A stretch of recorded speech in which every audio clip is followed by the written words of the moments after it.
Okay, hello, welcome back to another one of my video log recording sessions where I talk about genetic algorithms.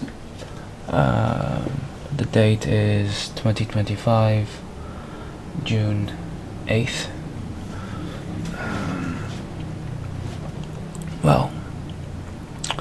And the time is 10:30 p.m., 10:31 p.m. And well, in tonight's session I am going to try to cover two things. One is a very simple thing. That would be the first one, but very simple and kind of short. The second part is where it gets a bit long and kind of sad or depressing for me. Well, and yeah, I mean, then having said that, without further ado, let me get started. So, in my previous video, the very last video, I left off. I signed off, or I left off with saying that if I were to do dynamic genetic algorithm in order to find some sort of dynamic genetic algorithm, not generic, dynamic genetic algorithm, and if I were to have, for example, 100 items like this, for instance, and I was wondering if, I said in the very last bits of that video, I said that I should try to find out if I could do two last steps or three last steps and still get kind of the same convergence of entities, or if I could get the entities to converge to a similar level. So I did that. So for example, if I were to do everything dynamic and even have the population change starting from 100, that's a bit too thick, starting from 100, then 200 for 20 items, and then 300, 400, all the way to 1000 entities for 100 items. Yeah, this does save time compared to if I were to do 1000 entities starting from the very beginning for 10 items, and then only increasing the number of items to 100 items. So compared to this, starting with 100 items, 100 entities, and then gradually increasing the number of entities in the population within each era as the eras progress, all the way up to the desired population size, that is 1000. Yeah, so this saves us time, so naturally I wanted to see if just doing the last two eras, or if that doesn't work, doing the last three eras could also work, 80 items and 90 items. And I did that, and that's this one right here. So this is the first 100 generations, or the first era, and well, oops, why is it not working? So, and with one, yeah, so, and what happened here is that I started with 900 entities, and forget about, don't look at this number. It's the final population size. So, but I started with 900 entities within that population for that era, for the first ever era, for 90 items, and then in the second era all the way to 100 items and 1000 entities, and the maximum ever was 2855, where, and remember in this case, with this number of lower max constraints,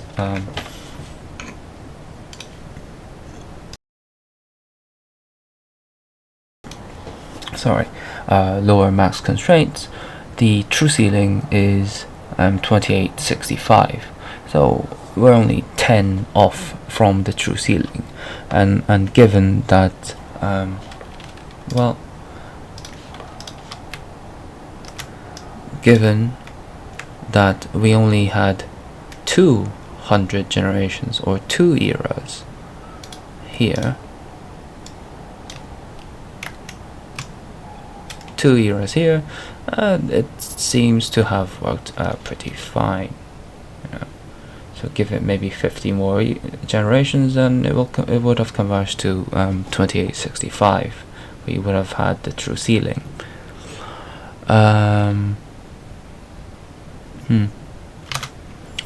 But one interesting thing would be to compare this to when I had 10 eras, and then in the in the second last era, looking at the maximum ever, it's 2390. When I had only 2 eras, it's 2345. So it does seem that the first era, which had 90 items to start with, which is a lot because we're starting from 0, we would need a bit more generations in this era.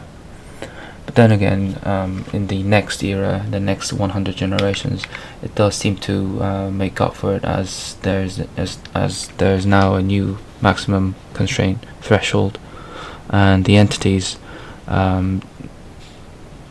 don't stop at the previous or don't stop at the previous threshold now, because they have a new threshold, and they just keep evolving according to the new conditions under the new environment.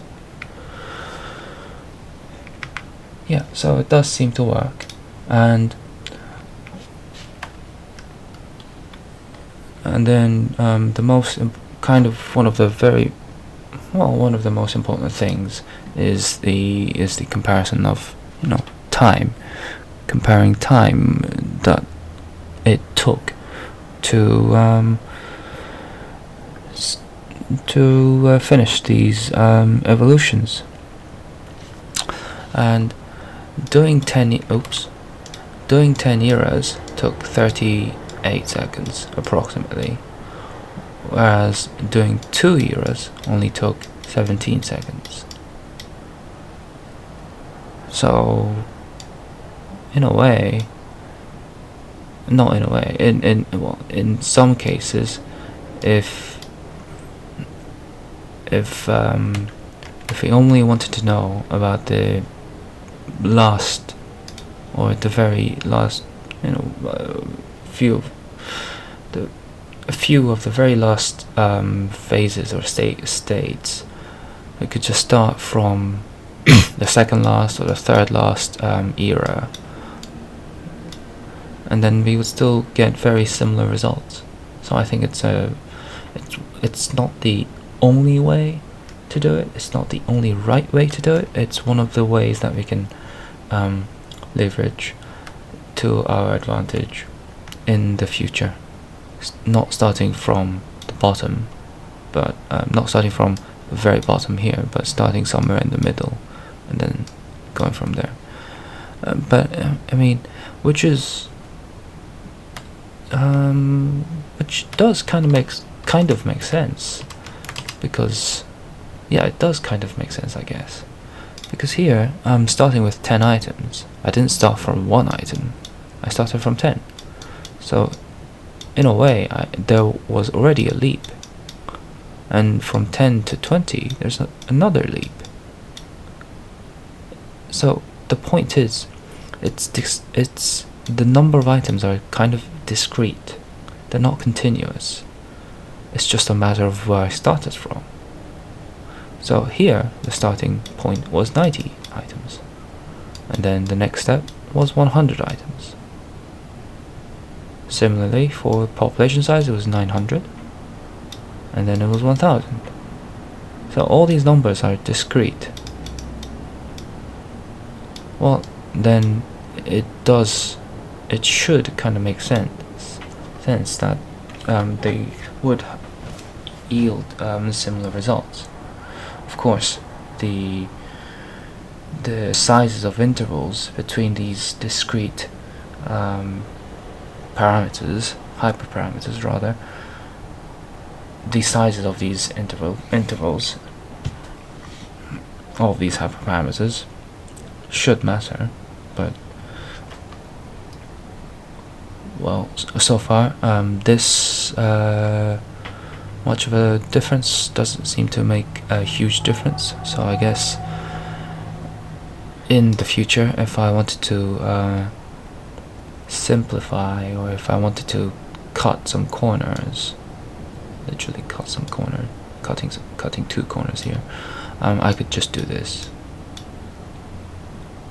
If I'm curious, I would start from way lower, from 10 items to 100 items, and then 200 items. But if I had to do 290 items or genes, and then work my way up to 350, or wait, if I had 350 items, or number of items, if I had let me slow myself down. If I had to work with 350 genes, or number of items, I could either start from 0 and work my way up, or I could start from something like 290 or 300 and then work my way up, because I'm sure they would give somewhat similar results. I would still have to kind of readjust or adjust the length of each eras for the very early eras, because if I were to start the first era with 290 genes, it would definitely take more than 100 generations for them to even start to converge. So maybe give the era 200 generations, and then another 200. Yeah, or just give it more entities within the population. But you get the point. I hope you get the point. I could just start from 290. If the number of items gets too big, if the final number of items that I have to reach gets too big, I can start from somewhere in the middle, or maybe start, for example, like 150, and then go all the way to 350. And then the steps don't even have to be in tens. It could be 150 to 185, and then 220, etc., etc. So that was the simple part. Now comes the sad part. While I was doing this, damn it, let me just take a sip of water.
Okay, so I have opened the notebook and now I'm back.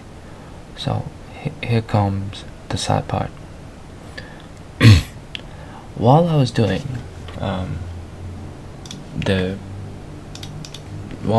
that, the short part of today's video,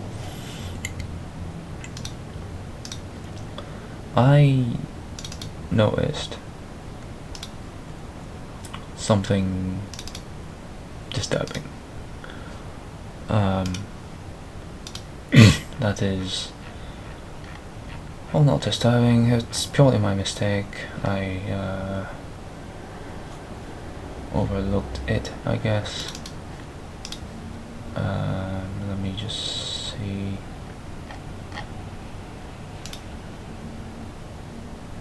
So, I made a very silly yet, but, well, concerning,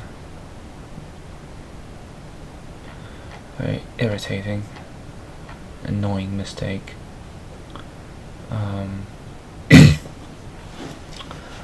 Because, well, as I was starting this chapter of genetic algorithms, that is the dynamic genetic algorithm, I found out that I was using the wrong Procreate function. I know, right? Sounds of gasping. Some people fainting. I know, I felt like fainting. And here's that part. This is one of the older versions of the notebook that I used to create most of my evolution results, and I was using the 9th, or in this case 10th Procreate function in the list of Procreate functions, and that function is random selection. This is where two entities within the world, within a generation, would be selected at random, and they would create two offsprings. Now, I thought I was using favoring high Procreate, which favors the top 10%, as in it. Well, I set the number to top 10%, but what the favoring high Procreate does is that it doesn't choose from the top 10%, but it chooses parents with their own chances of being selected as parents that follow a somewhat of an exponential distribution. So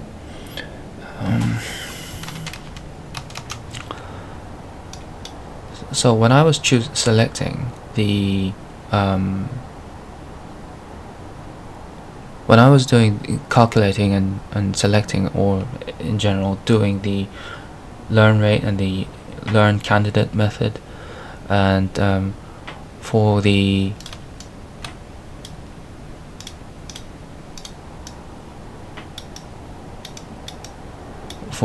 learn rate method, I chose to use a proportionate model, proportionate tail, where the tail entity would have the highest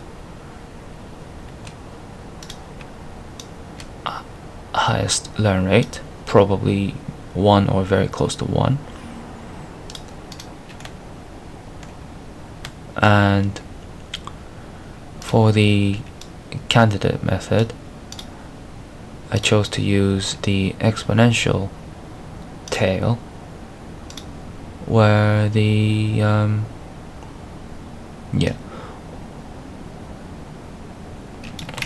something like this. Yeah, so these are all chances of being chosen as candidates. Oops, candidates. And this is every entity's learn rate, and this was proportionate, and this was exponential, and it's called tail because they're highest at the tail. But what favoring high for the Procreate function does is exactly like this. So let me explain. This is fav high.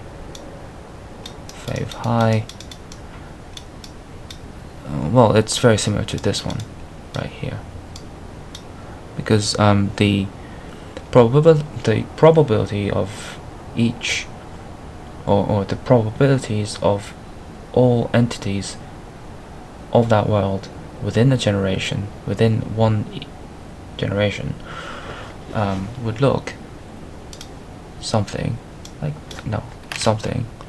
this. So exponential but skewed to the right. The head entity would have the highest chance of being selected as one of the two parents, and the tail entity would have the lowest chance of being selected as one of the parents. So yeah, I thought I was using this, but turns out I wasn't using that. I was just using random. So it was just this uniform distribution, whether I picked from or picked the head or tried to pick the head or tail. Every entity would have had the same chance of being chosen as one of the two parents, which is a disaster. Well, this is a disaster because for the last 2 weeks or so, I thought I was doing everything with favoring high, but no, I was using random selection. Random selection as the as the only procreation method that was being used. So objectively, it's not that bad. Subjectively, it is bad because I thought I was using something else. I thought I was using something while it was actually something else, and I was mistaken for the last 2 weeks or so. So, which means that I would have to go back a bit and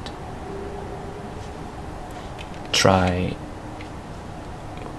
this one out, try the favoring high out, and see if I would get similar results, because,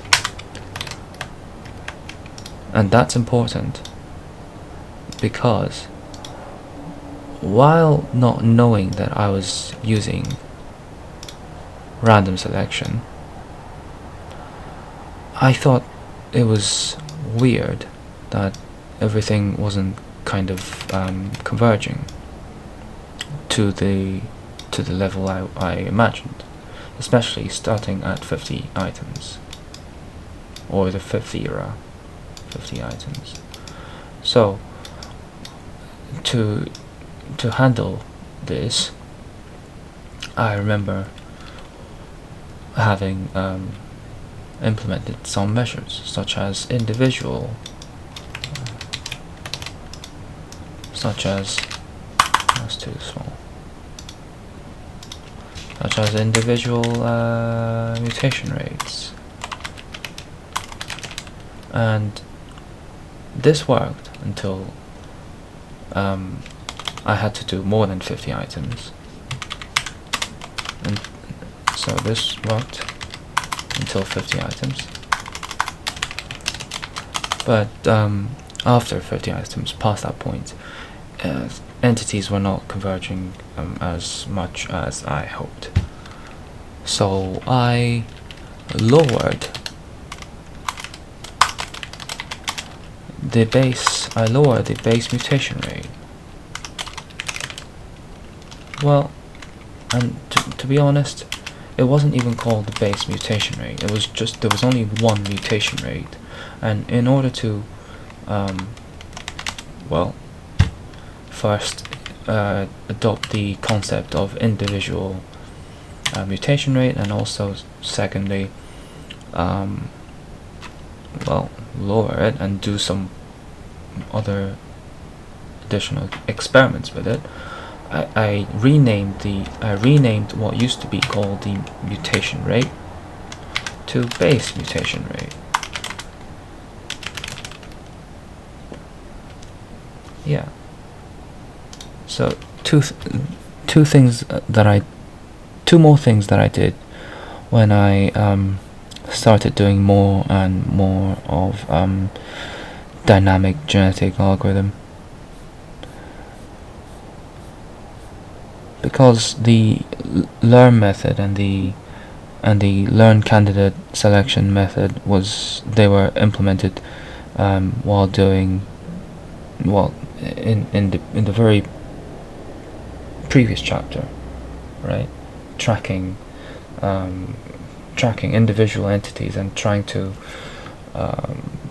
make them last longer, because, well, they weren't. I don't think they would be happy. Just happy with that. I didn't think they would be happy with the fact that they're very likely to start dying and wither away from the moment they're born. So that's why I implemented those one or two concepts. But when I started doing dynamic things, for this very first kind of dynamic genetic algorithm, I adopted the concepts of individual mutation rate and in tandem lowering the base mutation rate. So that happened, but this was all seriously. All this was all because I was using the wrong procreation function. So I needed to try this one out. But while I was trying to do that, I thought, well, if I was actually going to do that, why don't I try the rest? Why do I not try all these Procreate functions, all 10 of them, again, including favoring highs, the favoring high Procreate, and including the random selection, just to actually see how they behave and how different the results are in terms of their entity distributions and world summed utility scores. So I did. But one thing that I did for this was I wanted to keep things kind of vanilla. So these two new concepts were removed, so they're not included. It was just learning and learning. Well, that indicates there's also some candidate method being used, candidacy method being used. So that's all, learning, and that's it. So I did. So here we go. Let me just erase this. Here's the first one. I'm going to start with the first Procreate function, that is lonely Procreate. And it has been a while that I covered the different kinds of Procreate functions, so I might even mumble and stutter, and I might even have to rephrase and correct myself a couple of times while I do this. But anyway, here we go. The first one is lonely Procreate, and the distribution looks like this. That's the first one, but that's in the first era, second era, third, let me full size this, fourth, fifth, next. This is what happens in the last era. And in case you don't remember, or in case I forgot, I definitely have. This is what the last this is the entity distribution of after the last final era, when I used all the other methods that were mentioned, such as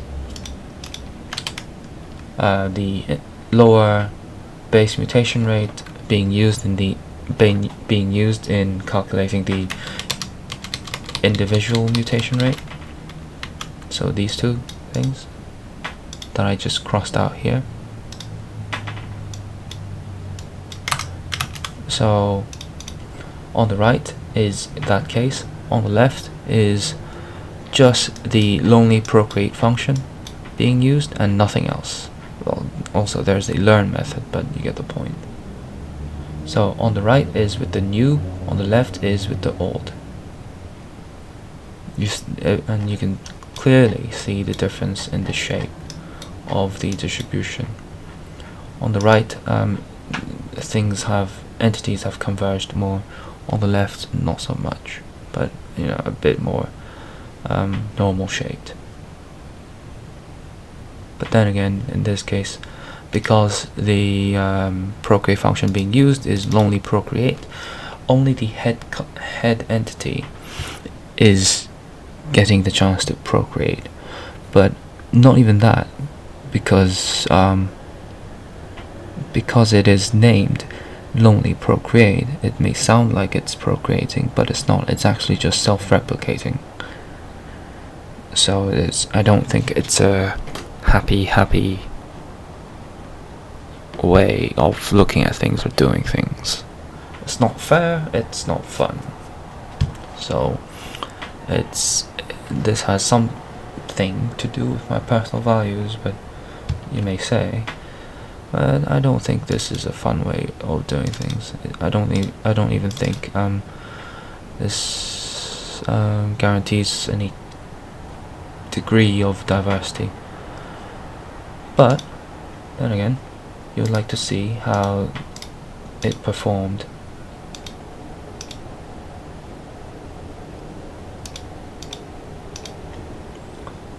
And how it performed. So here is the sum utility scores.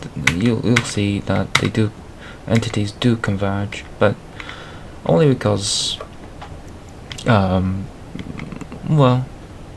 only because the head entity always gets to survive onto the next generation and onto the next era, so on and so forth. But then again, all entities are subject to mutation, so that's the only way they get struck out. Or head entities could also be limited out of the population because of shuffling. But anyway, overall, in the end, the max ever was 2845, which is not the true ceiling. So, and it's not like that close to the true ceiling, considering the fact that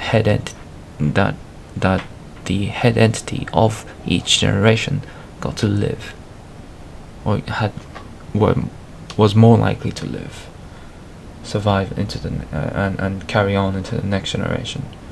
So this doesn't really work. It looks decent on the surface, but just doesn't work. Next up is Monopoly Elite Procreate.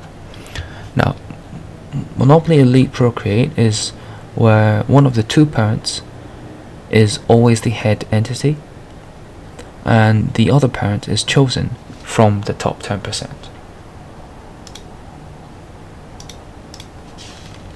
Okay. Here is the entity distribution. Quite similar to what we just saw when we used Lonely Procreate, but still we do have what I kind of used to like. Well, I still like it. I would still love it if I could get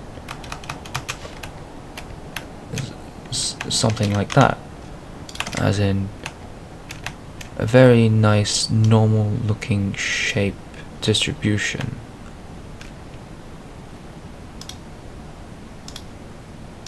This I like, but it could be slightly here. It doesn't seem to happen, and it cannot happen because somewhere here is a 2865, the true ceiling, and anything that goes above it is almost the same, means almost the same thing as going well, 2865 is almost same as saying this is or is very close to the maximum threshold, which is the very definition of true ceiling. So anything above this 2870 would be above the maximum constraint, and it would be struck out. So it is kind of impossible to have a distribution shape shift to the right so close to the total utility line, because anything above this will be struck out, which is what happens here again. See how it just gets, how the right tail gets well, deleted, or they're just stuck there, and the entities who were trying to go further right gets stacked up here, or they just get struck out because they went over the maximum constraint threshold.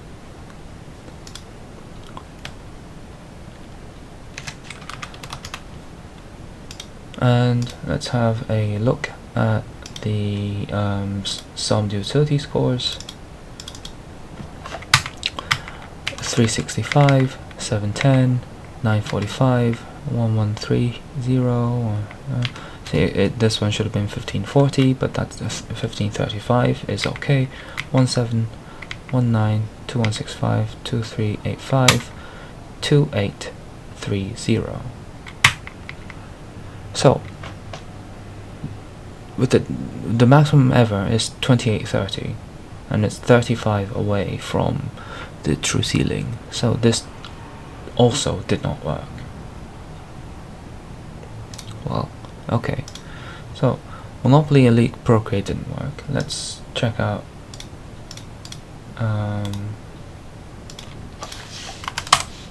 Monopoly All Procreate.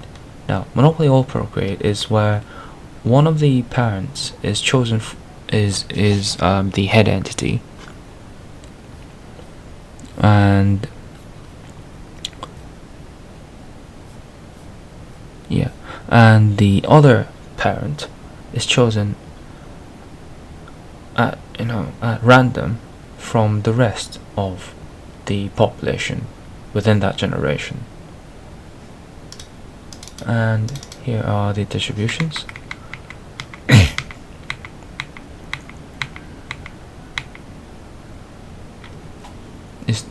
We can kind of see that the overall distribution has been shifted to the left a bit, meaning overall lower summed utility score, and we can see that right here.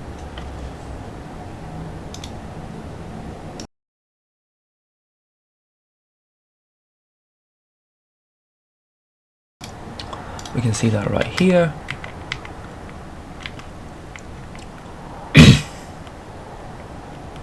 And after the final era, the maximum ever was 2750. So 110 away from the true ceiling. So this doesn't work. Next one will be oligopoly procreate.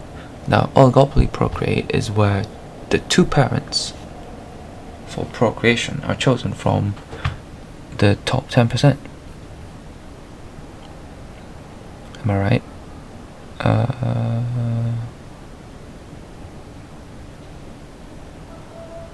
Yeah, they're chosen from the top 10%, and of course, obviously, even within that top 10%, the higher sum utility value an entity has, the more likely it is for that entity to be chosen as one of the two parents.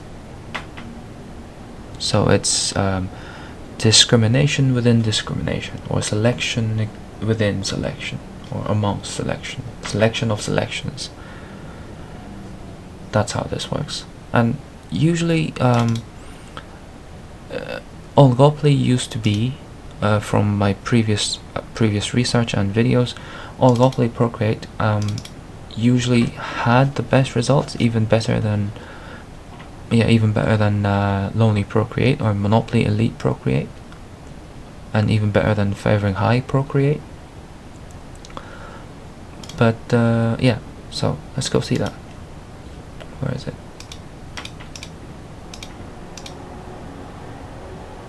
Not here.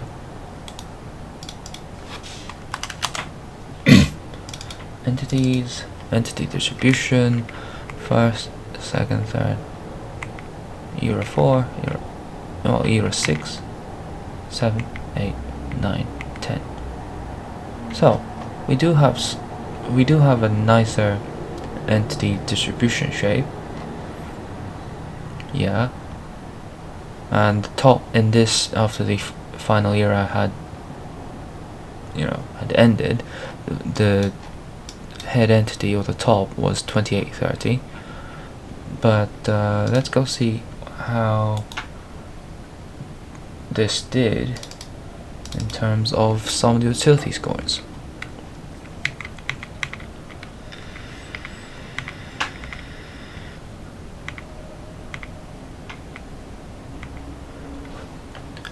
Yeah, so the maximum ever was 2835, 30 away from the true ceiling. Yes, so this didn't work either. Let me just get this, copy this, and then there we go. I'm going to cross out the ones that didn't work, or rather I'm just going to leave the ones that kind of nearly worked. So lonely procreate, no. Lonely procreate, no. Monopoly elite procreate, no. Monopoly all procreate, no. Oligopoly procreate, no. Now on to favoring high.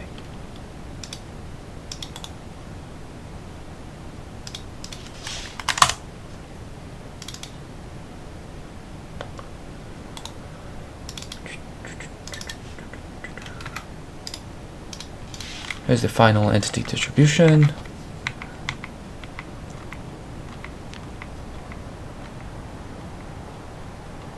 Look, this has given us a more normal looking entity shape, entity distribution shape, but then again, it doesn't seem to the shape does not indicate that the level of convergence was not high enough. There weren't so many entities converging. So let's go have a look at the summed utility plots for the world.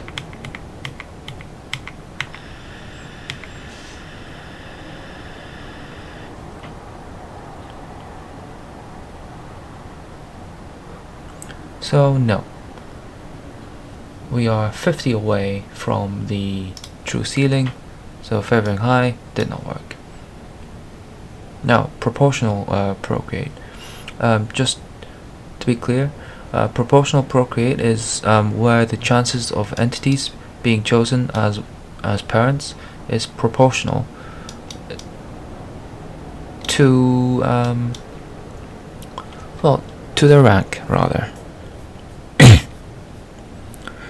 So yeah, let me just check.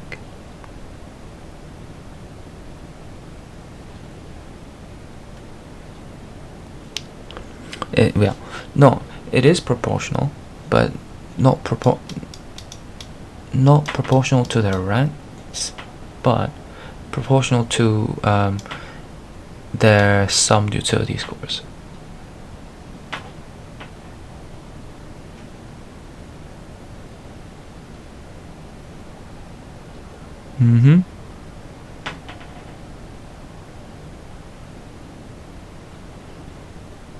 Yep. So for example, if there were only 2 entities, or let's just say 4 entities, and then the head entity had a summed utility score of 100, and then entity A had 80, entity B had 60, and then the tail entity had 40. Very neatly. So in the sum of all these, the sum of summed utility scores would be 100, 200, 280. So the head entity, the probability or the likelihood or chances of the head entity being chosen as one of the parents would be 100 out of 280, and for entity A it would be 80 out of 280. For B it would be 60 out of 280. For the tail entity it would be 40 out of 280. So that's what proportional not like that, but something like this. So that's what proportional procreate does. So I used that, and 0, 1, 2, 3, 4, 0, 1, 2, 3, 4, 5. So I used that, and here's what happened. Let's see. Final era 1, era 2, era 3, era 4, 5, 6, 7, 8, 9, 10. So more normal shaped, but the top or the head entity is in this at the end of the final era is only at 26, 25. So it doesn't seem to have done well, this procreate function. Let's have a look at the summed utility scores.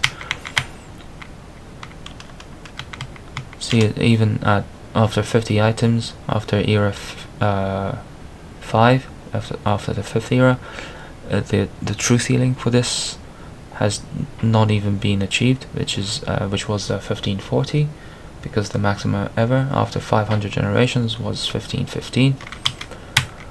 So no, the entities are not converging as much as I'd like, and the maximum ever was 2660, which is 205 away from the true ceiling.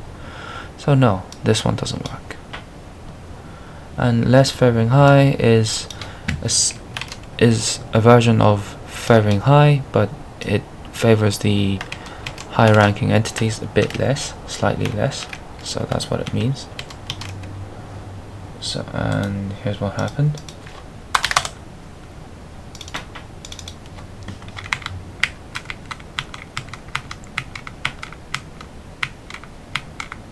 Yeah, and the top was 2785, so it does not seem to have done well. Let's go have a look. To 2800, so we're 65 away from the true ceiling.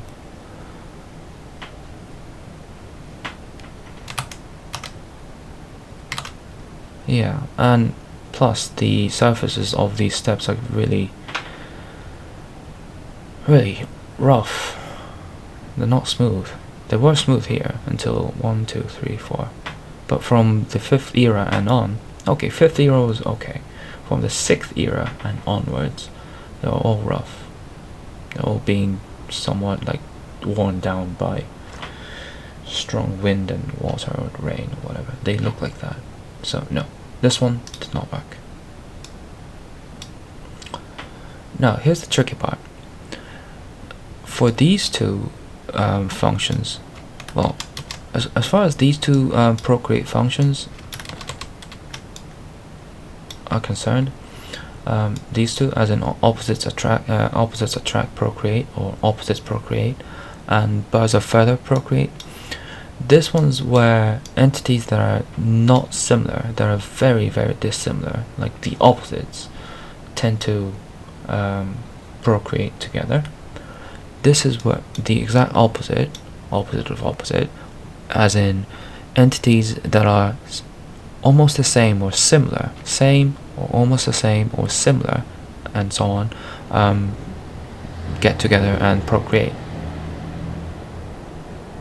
But also, the first in these processes, the first parent would be chosen at random. That's parent 1, and then parent 2 will be chosen depending on how similar or not similar they are. And random selection, as I've said, is where I choose the 2 parents at random from the entire population. Now, the funny thing is, in my previous videos, I've found out that because of the way I designed these last three Procreate functions, they all yielded similar results. But one caveat, or 2 caveats in this case, is that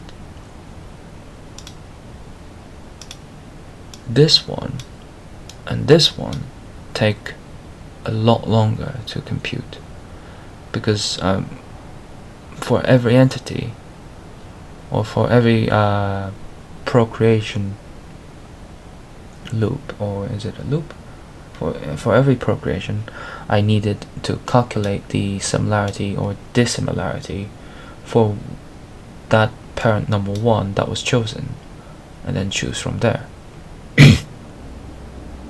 So it takes a lot longer.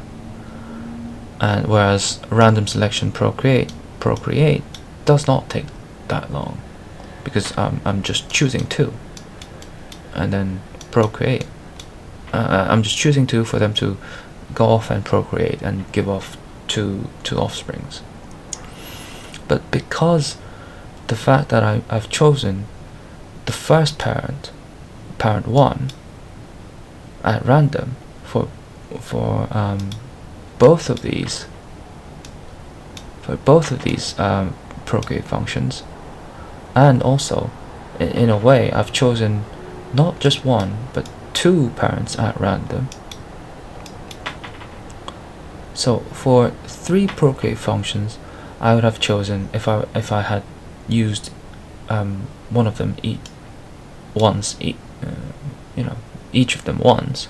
So I would have chosen parent 1, parent 2, parent 1, parent 2, parent 1, and parent 2. The commonality here is that for random I chose these 2 at random, and then for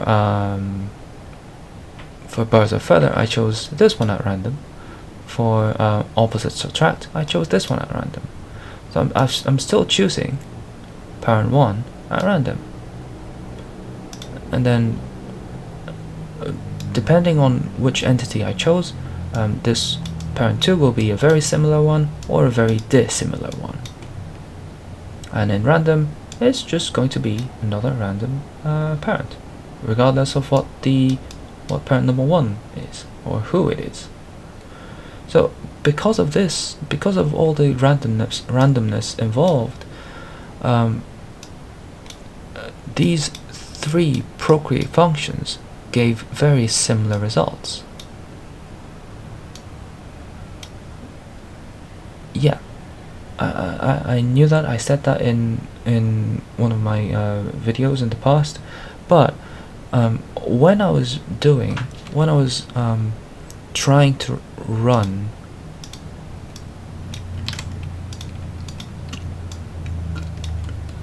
opposites Procreate and birds of feather Procreate, because of all the extra computation needed for each time the entities, the 2 entities that got together Procreate, or rather, because of the computation needed to get the second parent, these 2 took very, very long to compute. What usually took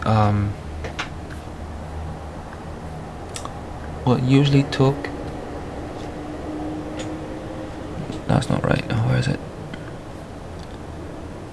What usually took about 60 seconds for all of these, 60 seconds, about 60 or under 60 seconds for opposites Procreate and birds of feather Procreate, they took, or they were going to take, more than 50 minutes, 45 to 50 minutes. So these are out. These are just not feasible at this moment, unless I find a better way of doing this. And random selection Procreate already gives similar results anyway, so I skipped that. So having said that, let's have a look back again to the very first thing, to the very first case where I made that mistake, where I thought I was doing, I was using high favoring Procreate, but it was actually using random selection Procreate. Yes, if anyone who is listening to what I've just said and watching feels that I'm trying to justify the reason why I didn't do these 2 functions, you're right, I'm trying to justify it, but it does make sense that something that takes usually under 60 seconds, if it takes 50 minutes, 50 times more, then there's a problem, and I shouldn't try to do something in such a way that it costs 50 times as much for the same kind of results. So for now, I'm skipping it. Yeah, there's going to be a lot of things that I'll try to justify in this video.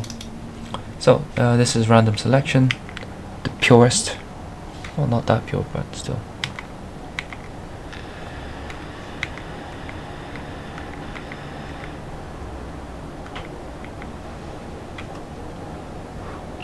So again, very normal looking, but the level of convergence is very low, or lower than I would like. Some utility scores here, even from the 3rd step, it gets really rough. The surface gets really rough, and the maximum ever is 190 off from the true ceiling. So random selection also does not work. So overall, if I were to do this again,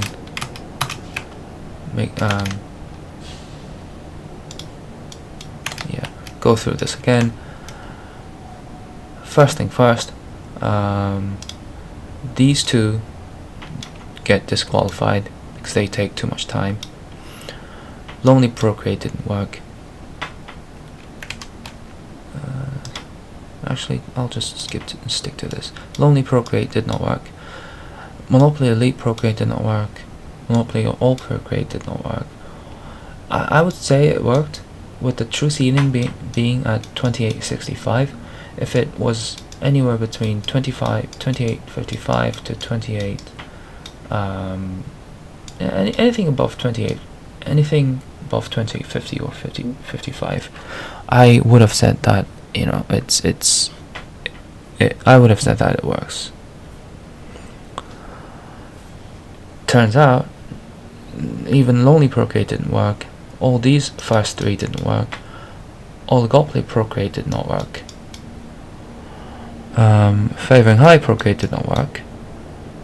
The highest being lonely Procreate, and it was 2845. So it's not above 2850 or 2855. No. So Oligopoly Procreate did not work. 1, 2, 3, 4, because this one gave 2835 for the maximum ever. So that one didn't work. This one didn't work. Proportional Procreate didn't work. Less favoring high didn't work. And random selection Procreate did not work. So, and this is where the second wave of justification from me comes. Here it goes. No matter what Procreate function I used, I would have had to devise a method or two to make sure that some entities do converge to the true ceiling. Those methods or techniques being lower base mutation rate, base, you know, this is bad. Those two techniques being lower base mutation rate, and the other one being individual mutation rate, depending on rank, in an exponential way, skewed to the left. Skewed exponential left skewed. So these two methods, these two measures rather. So no matter which Procreate function I used, I would have had to do things like this. So yes, this is another justification for my mistake, because it is absolutely a mistake that I thought I was using favoring high when in actual fact I was using random selection Procreate. And with the random selection Procreate, the maximum ever being 2675, which is 190 off. Is that right? Yeah, 190 off. No, there was no way that I was going to get the entities to converge. That is to 2865. So I would have had to think of these two measures, even when I was even when I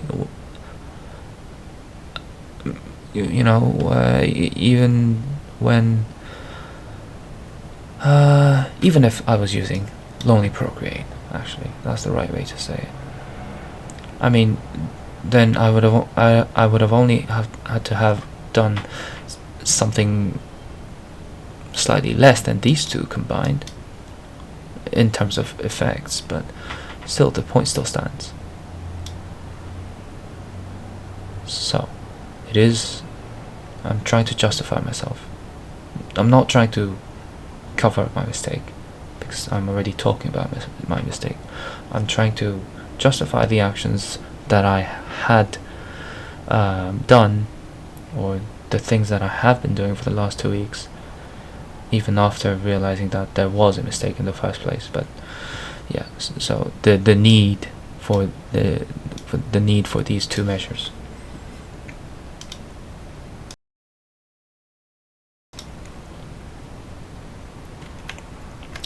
Another reason for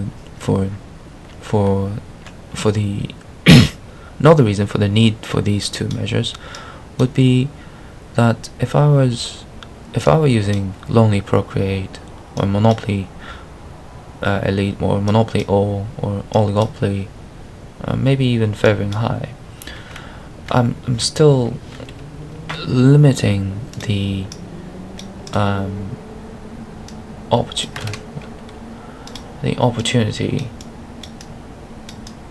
opportunities rather for the entities of procreation, opportunities of procreation for the entities or of the entities, and well, I don't think that's good in the long run. I know I've always said that what the definition of good can be very hard to again be defined, but in the long run it might not be that beneficial in many cases where things can change so dramatically, so drastically, where the number of items could just go down or go up, or I know I haven't done this yet, but where the utility values of certain genes could just change, increase or decrease, or even go below zero,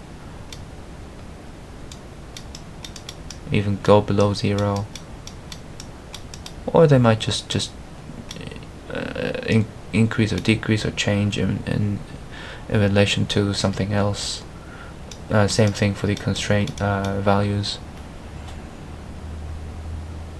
So I think it's safe and a fair thing, safe bet and a fair thing to say that I might as well just since I've done so much work, and it's more interesting, I guess, since I've done so much work on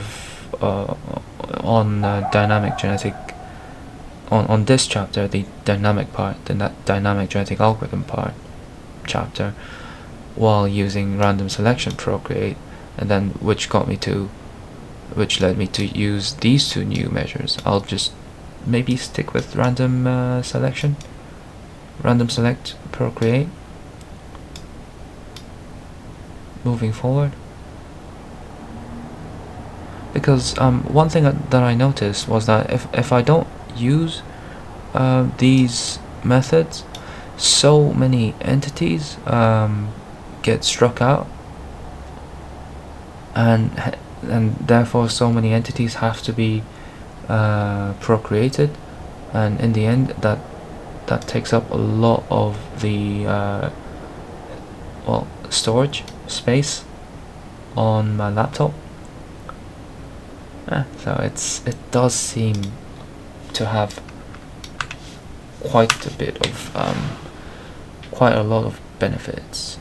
So that's another excuse for me to maybe keep sticking to random selection Procreate. Sticking to random selection.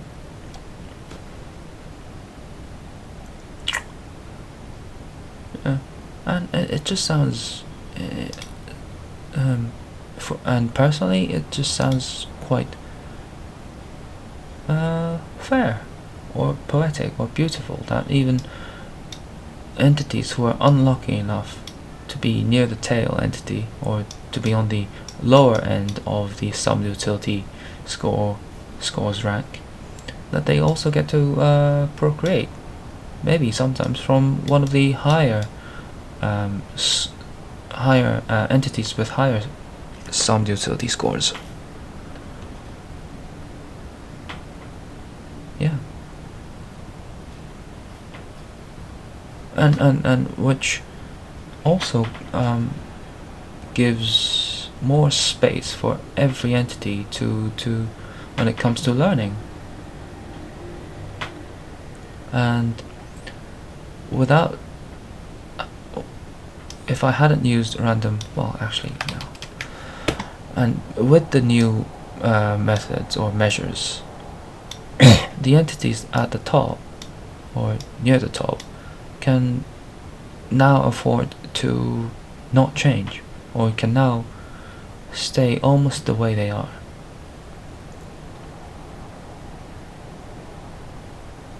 Yeah.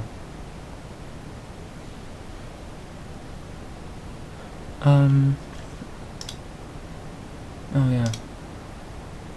Oops. Right.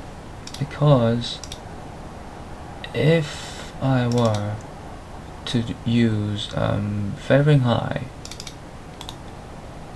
and with favoring high, if I use favoring high, and along with these two measures, this is what I get.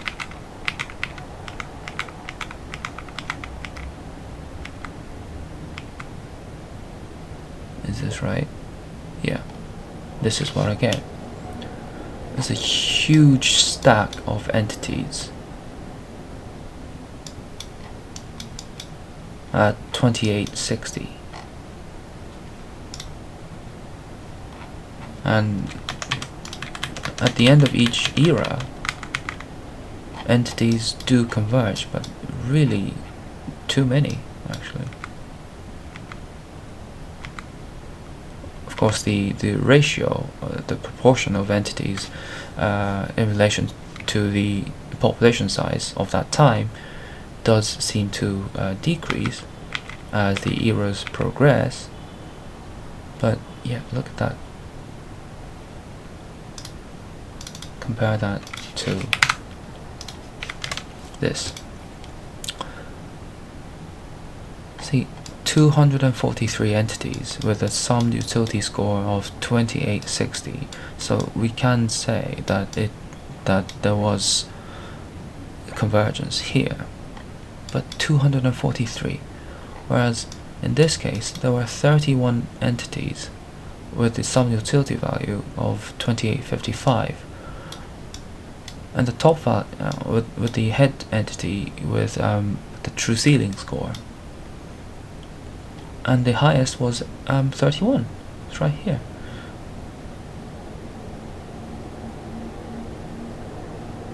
So this is quite I think in a way this is very disturbing, because so many entities are stacking, or kind of, they seem to have converged, but in actual fact they haven't.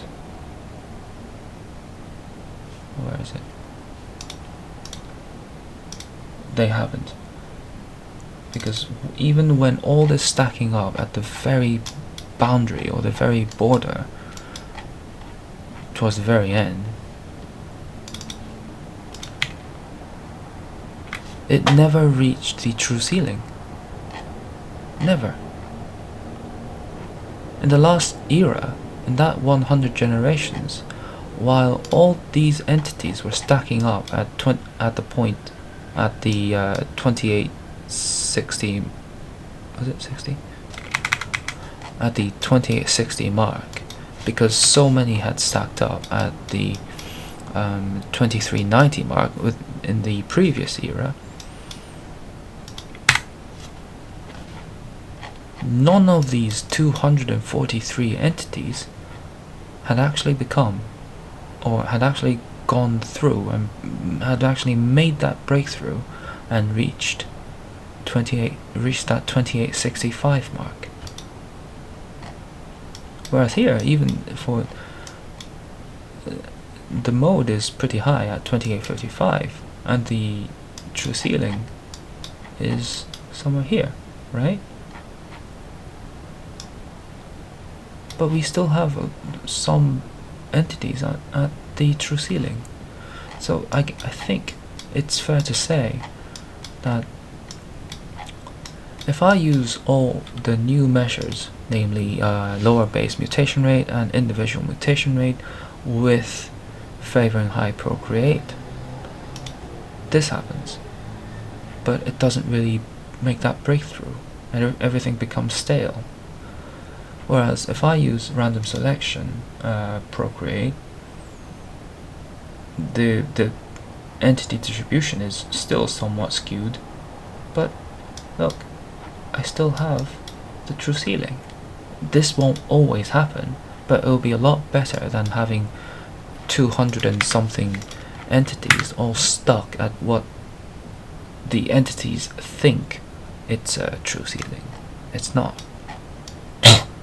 I should be sad here that there are 243 entities sitting at 2860 while the maximum ever was still at 2860. Not one out of the 200 and something entities made that breakthrough.